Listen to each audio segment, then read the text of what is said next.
Hello, tackle tacticianers. Hey, on this episode, because I've had a few questions from people that have asked me how do I keep up with my paint codes anytime I sit down and I paint a custom lure, how I come up with the colors as far as once I get the colors I want or need and I get the project done, I make sure as I go I set the bottles aside so once I'm done, and of course I take notes, I write down my notes on the direction, basically the 1, 2, 3 process of each lure. And I found it a lot easier for me because I write everything down on a piece on a notepad, what have you, and then you never know, the notepad gets paint on it or clear coat or what have you, gets torn up. Nowadays, of course, everything's computerized. So basically, what I end up doing is I go on and I make me a text sheet, basically. I'm using Office, Open Office right now instead of Excel. Um, Anyhow, but what I'll do is put it all in here on my computer, and that way I've got my formulas for each lure that I paint, and I also keep pictures of it.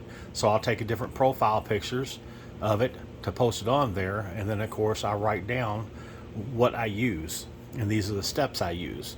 So that way I've got that saved, and then I'll put it on a thumb drive or SD card. Also, just in case I have a problem with my computer, but it makes it a little easier to keep track of. So that way you can go back in your notes because there's a lot of times I get in a hurry. I might paint something up, and as I'm playing around with something new or different colors or what have you, I don't write it down.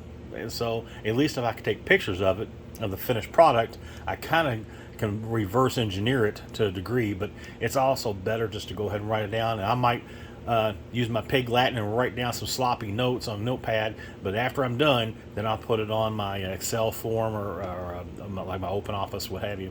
And that way I've got that saved. And actually, I can even share that. So I do have quite a few. I did have a computer crash not too long ago. I lost quite a few because I did not. I thought I saved it on my external hard drive, but well, we'll get to that point one of these days. So anyhow, hopefully just a little tidbit might help you a little bit to stay a little organized so you can actually replicate your process to keep up with your lures, especially if you haven't painted that particular color pattern, what have you, for a year or two, or in my case, even 4 or 5 years. So anyhow, I hope this kind of helps you out. Quick little tidbit. Thank you for tuning in, and if you can, subscribe, share, like, and we'll see you on the next edition of The Tackle Tactician.